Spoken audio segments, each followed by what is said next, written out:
This morning, I woke up about 4:15 in the morning. My husband was snoring and he'd been in and out of the bed several times. And, sometimes I wake up a little bit and I go back to sleep. But on this morning at 4:15, I woke up and I woke up a little more and a little more. And then I started thinking. Sometimes I wake up in the morning and I start to try to solve the world's problems. Yeah. It's kind of frustrating sometimes, and I'm thinking, just go back to sleep.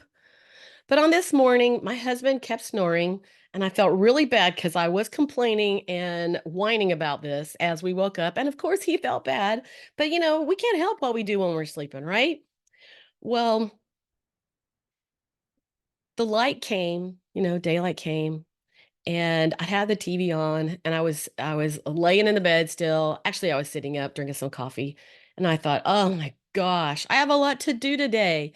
If I've got stinking thinking, how am I going to be proactive in anything I do? It's going to affect my attitude all day long." And I literally become downtrodden and really not very great to be around.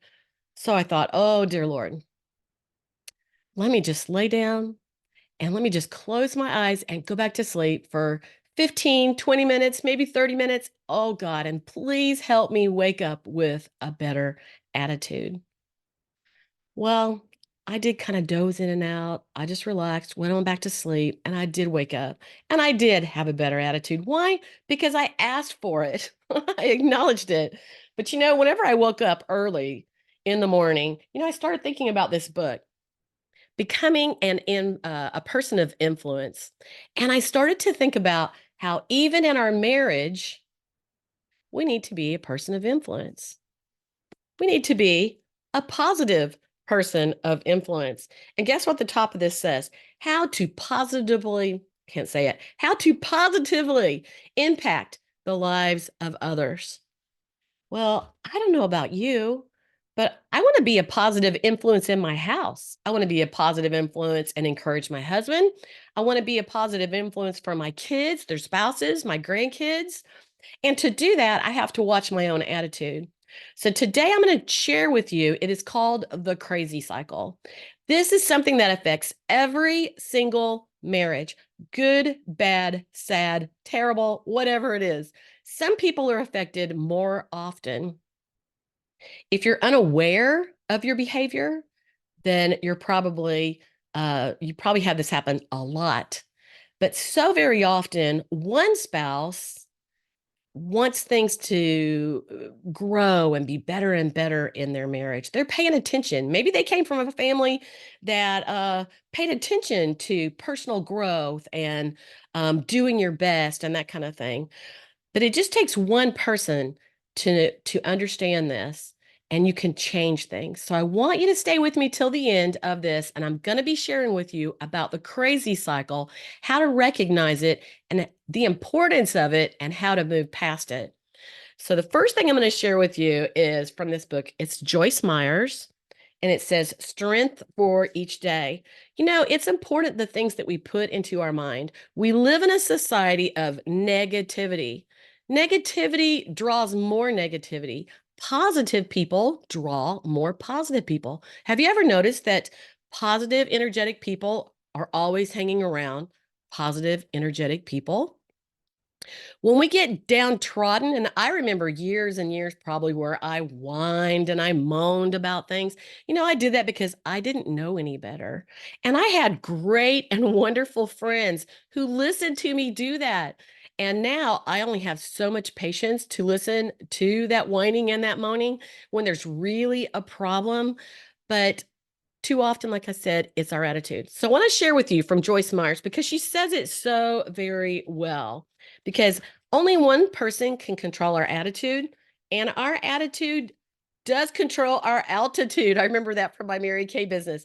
What you think you can do, you can do, and what you don't think you can do, you won't even try, right? So here's Joyce's words on the power of an attitude. Guideline number one regarding attitude is to maintain the right attitude when the going gets rough. And it happens, right? As soon as you sense your attitude losing altitude, make an adjustment. Maintaining the right attitude is easier than regaining it once it's been lost. It is the devil who wants us to have a bad attitude, and we've got to withstand just that. Indicators of a bad attitude include grumbling, complaining. Here's the good one: self pity. I had that before. Pride, criticism, judgment, impatience, lack of gratitude, unkindness, being downcast, harshness, and forgiveness. And there are many, many others. Do any of those hit home with you? Often one person is looking for answers, but it's so important that both people realize and understand when there's a challenge in your marriage. One person can only hold you up so long. Your attitude belongs to you, and no one can make you have a bad attitude if you don't want one. Attitude is powerful because it can make a troubled life good and a good life sour. No matter how good people's lives are, they won't enjoy it they won't enjoy it if they are ungrateful and greedy. In the same way, no matter how challenging people's lives are, no matter how challenging people's lives are, they will have joy if they decide to be thankful for what they do have and decide not to complain. Only we can control our attitude. And as we talk about the crazy cycle today, it's going to be really important that you pay attention to that. I want you to think if you've done any of those things: complain and whine. Do you have a tendency for that? Everybody probably complains and whines once in a while, or if we're sick, right? Well, the next thing I thought about from the John Maxwell books was qualities of a team player. Why is that? Because a married couple is a team. You play off of one another. You have different talents. You lift each other up. Whenever one's down, you lift the other one up. If one person's doing the lifting all the time, boy, it becomes a burden and it gets really, really heavy. So it's important that we are a team player.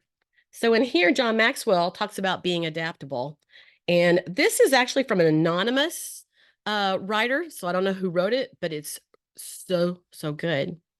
Inflexibility is one of the worst human failings. Inflexibility is one of the worst human failings. You can learn to check impetuosity. Oh gosh, I'm not sure if I say that word. You can learn to check impetuosity. I'm not even sure how to say that. Overcome fear with confidence and laziness with discipline. But the rigidity of mind, there is no antidote. It carries the seeds of its own destruction. So let's look at that. Being an inflexible person, my way or the highway, gotta have my way. It leads you to destruction. And Michelle McGriff says, "Blessed are the flexible." Get ready for this. "For they shall not be bent out of shape." It's important to be flexible, to be giving. Everything can't always be our way. That would be childish, right? Little kids are like that, where they always have to have their own way. Well, it takes two people to be a team player, but even one person can start. And that's why I teach in my classes communication secrets for marriage. Do you ever wonder what that is? Have you heard me talk about it in different webinars and different classes, podcasts? Communication secrets for marriage can start with just one person, because literally understanding how your spouse communicates differently than you will make a difference. Number one, people think differently. You and your spouse think differently. What's important to them motivates them. It motivates their decisions. Is money important to them? Are relationships with people all around them important to them? Is it important to them to have a big home, a great job with power and influence? Do they need freedom? Different things motivate different people. And besides having different personality styles and thinking differently, people are motivated by different things. The second thing is, besides communicating differently, some people are very direct. They're very open. They're very direct. They don't care who knows what. They're very direct. They tell you how it is. And another person stays in their head. They don't share what they're thinking. They don't share what they're feeling. And you don't know until there's a blow up, right? The third thing in communicating differently is people have different needs. This goes back to the love languages. What do you need from your spouse? Maybe you don't even know. What does your spouse need from you to feel loved and cared for? You can simply go back to the love languages. That's in episode 4 and listen to those love languages. We can only do one thing at a time, focusing on one thing at a time. And I would say that love languages would be the first place to focus. But I want you to know about the importance of understanding how you and your spouse communicate differently. You see things differently, you think differently, you probably act very differently. And guess what? You also respond differently. One person may respond lovingly and open and kind, and one person may respond with anger. Somebody might respond with control. And when you start to understand the differences between you and your spouse, then you can start to let go of some of the hostility and the frustration that you feel, and you can learn how to work with them better. You can learn how to not hit their hot button by understanding how they communicate. All right, so today I'm going to share with you, like I said, about the crazy cycle. Basically, the crazy cycle is men need respect and women need love. Women need to feel loved and men need to feel respect. Now, in this day and time, I mean, wow, it's a loose thought of what is a woman and what is a man. But most of us still know what a woman is and what a man is. Men, they usually go out and earn a living and protect their family. They're usually bigger than women and stronger, and they typically they're more detailed. They take care of maybe the insurance. The I say that because my husband used to be in insurance, but they take care of maybe some of the banking, or if the house needs to be repaired, they might do that. They're bigger and stronger, and they're made to protect their family. They provide for their family and they protect their family. Women typically, we tend to be a homemaker. Sometimes that's a bad word these days to say somebody's a homemaker. But honestly, don't we all have a home? And don't we all want it to be warm and inviting? And so somebody has to be the homemaker. Maybe you trade spots with your spouse. I don't know. But somebody needs to be the homemaker, making some good tasting meals at night, keeping the house cleaned up, keeping things organized. When kids come along, typically women are the nurturers and they take care of the kids. Whatever you've decided in your marriage, and he does this, she does that, that's okay. But typically women need to feel loved and men need to feel respected. And here's what happens when they don't. The woman doesn't feel loved. Maybe her husband talks down to her. Maybe he has a terrible temper and he blows up and she's always walking on eggshells. Maybe he values his friends over her. Or uh, maybe he stays at work late hours and he doesn't pay attention to the fact that he needs to be at home and pay attention to his family some, or his wife. Well, she starts to not feel loved. And when she doesn't feel loved, she doesn't greet him at the door with the kiss.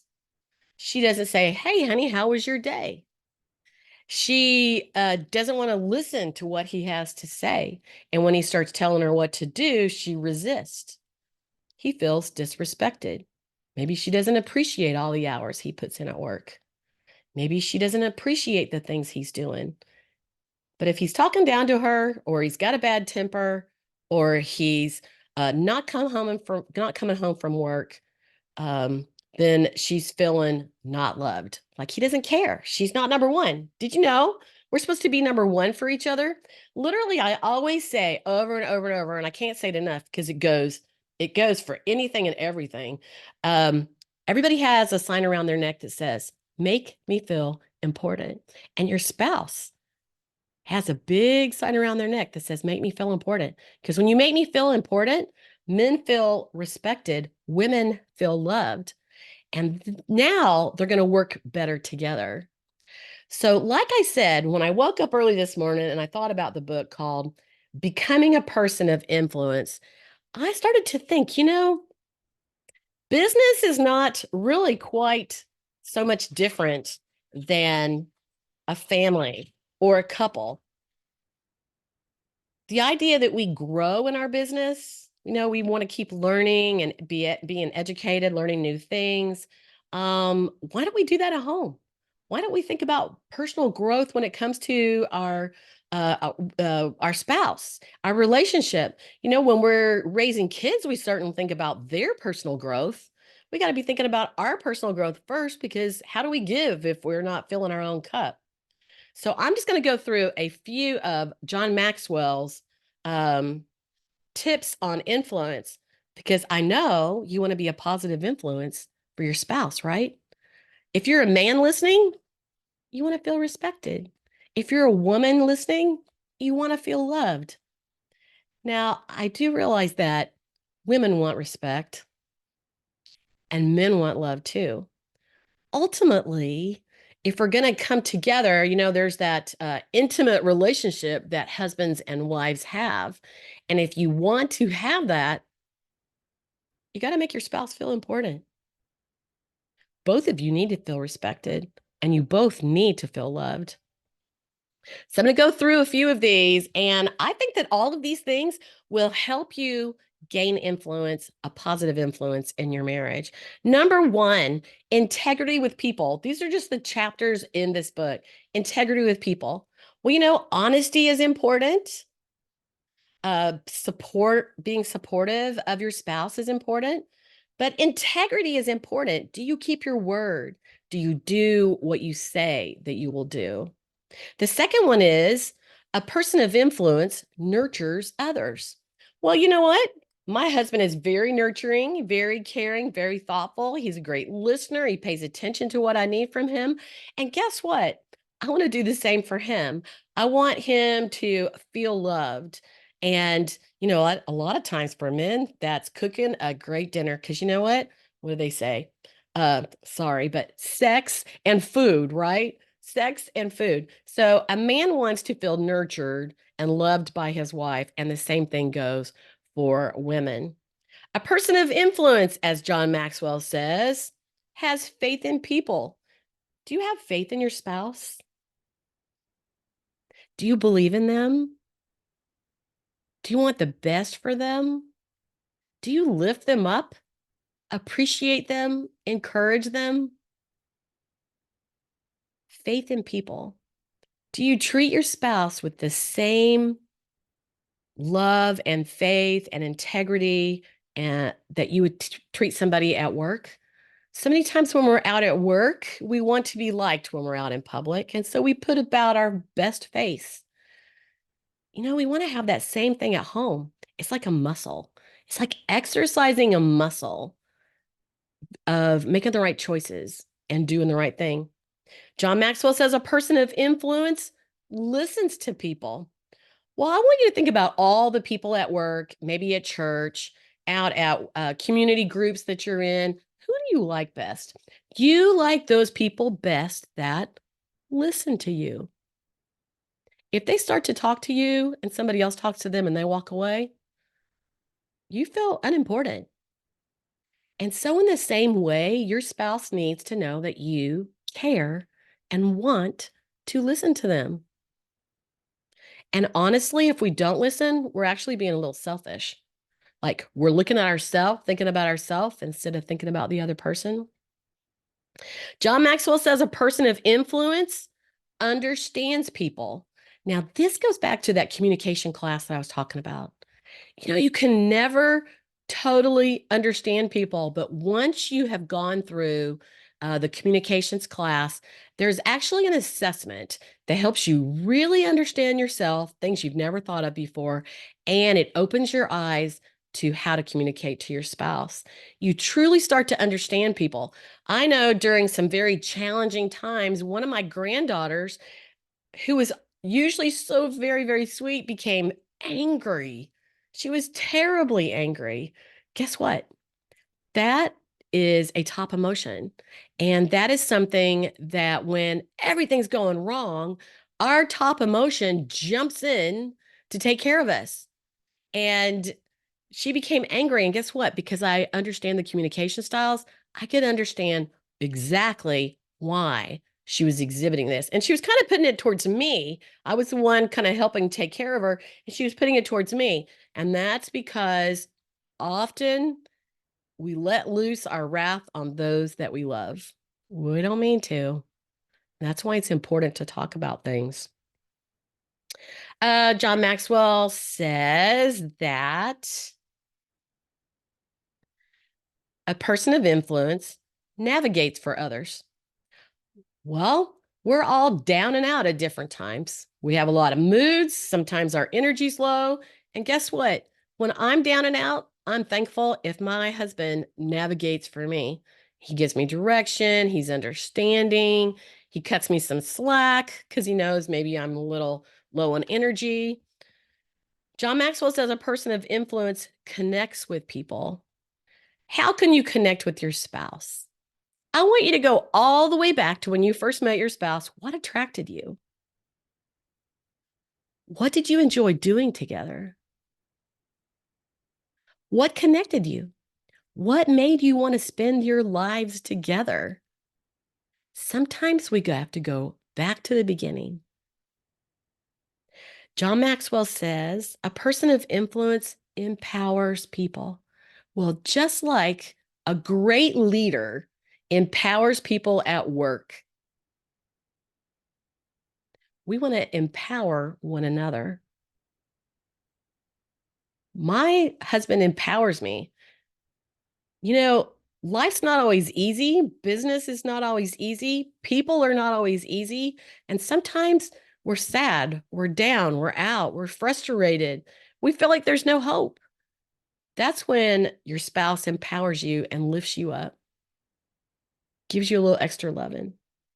John Maxwell says a person of influence reproduces others. What kind of person are you? Are you the person that you like to be around? Sometimes we got to like ourselves, right? But the truth is, we all become just like the people we hang around with. And so if we're having to hang around a hostile spouse, unhelpful spouse, um, a spouse that's not loving, we start to become unforgiving and frustrated. And we start becoming like that person. We become like the person we're around the most. So I'm hoping today that you've heard something that changes your heart or changes your mind and makes you aware that being respectful and being loving, hanging that sign around your spouse's neck that says, "Make me feel important."